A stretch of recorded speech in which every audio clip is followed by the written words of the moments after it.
1939 was a very different time for both America and for college football.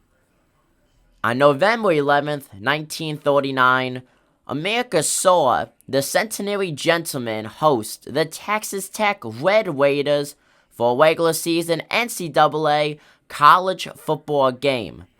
Now, the Red Raiders came in 3-4 in the win-loss column, being one game below 500 under head coach the famous Pete Clawthon. The gentlemen, yet to win with their 0-8 stand, were head coached by Curtis Parker, who is in his 6th season as the team's head coach. This game took place at the Centenary College Stadium in Louisiana. And on this very cold November day, it would also be a very wet November day.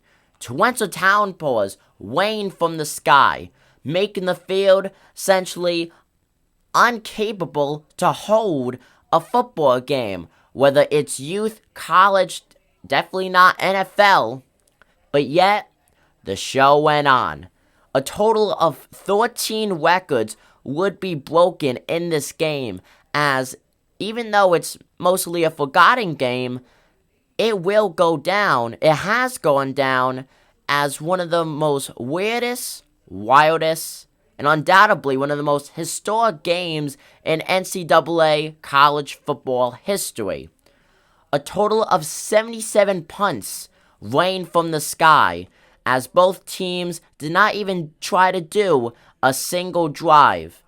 At the end, the game would end in a 0-0 tie in front of the some 1,000 fans that braved the very cold, depressing conditions to watch some football. The gentlemen owned a statistical edge, though, with 31 yards of total offense compared to a 1-yard loss for the Texas Tech team. Overall, Texas Tech would punt 39 times in this game, followed by 38 punt attempts from Centenary. The objective for the punch was to hopefully get a fumble or end up being able to run it down depending on what side you were on, offense or defense, and try to score a touchdown. Of course, that did not happen, but it also makes you wonder, with all the horrible conditions, with the winds and the torrential downpour to the point where the field, there was essentially no visibility, makes you wonder how there was no slip-ups, screw-ups from each side with a botched punt or just not being able to field the ball. 42 punt returns out of the 77. That is also a college football record. This is undoubtedly one of the most historic games that will go down in not only college football history, but in the history of football as itself in general.